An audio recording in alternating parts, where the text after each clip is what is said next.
দিন পর আবার একটা নতুন ব্লগ ভিডিও নিয়ে চলে এলাম। গতকাল বেরিয়ে পড়েছিলাম আস্তারার সূর্য পুজো দেখার জন্য। এখানে আমি রেডি হয়ে গেছি। এই যে আমাদের হিয়ান বাবু, একটু রেডি হয়ে নিজে একটু ঢং করে নিলাম। এখানে রিম্পা আর শিল্পাদি দাঁড়িয়ে আছে, টোটোর অপেক্ষা করছে। আমরা টোটো থেকে নেমে পড়েছি, আস্তারা পৌঁছে গেছি। আমি এখানে ভিডিও করছি বলে মা ওখানে বলছে এই যে এবার শুরু হলো পিউর ভিডিও শুরু করা। ওই জন্য আমার খুব হাসি পেয়ে গিয়েছিল।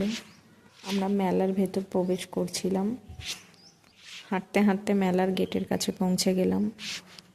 কত সুন্দর লাইটিং করেছে, কি সুন্দর লাগছে দেখতে। এই যে এখানে মা, রিম্পা, শিল্পাদি আর হিয়ান বাবু হেঁটে হেঁটে আসছে।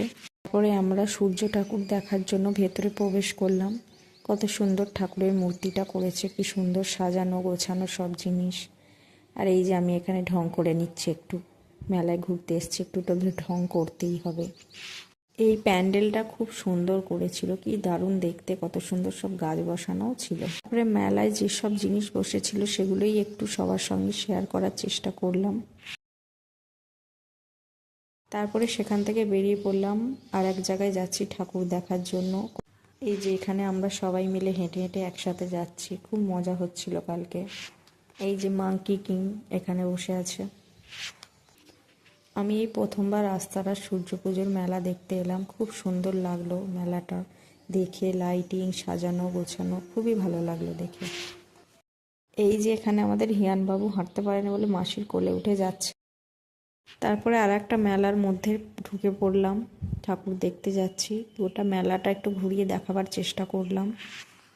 কি দারুণ লাগছিল সব, খুব সুন্দর লাগছিল সব। ঠাকুরটাও কি সুন্দর করেছিল এখানে। ঠাকুরের সাথে ভিডিও না করলে ঠাকুর আবার পাপ দেয় বলেছে। প্যান্ডেলের ওপরটা কি দারুণ করেছে।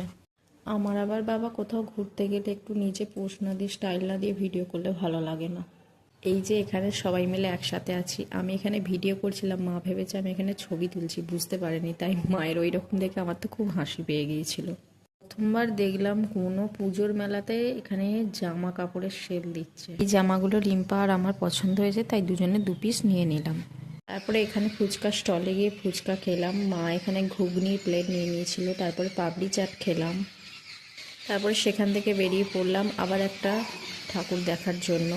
এখানে মেলাটায় মোটামুটি ভিড় হয়েছিল। এই যে এখানে ঠাকুরটা। তারপরে রাস্তায় যেতে যেতে এই ডাইনি বুড়িটাকে দেখতে পেলাম।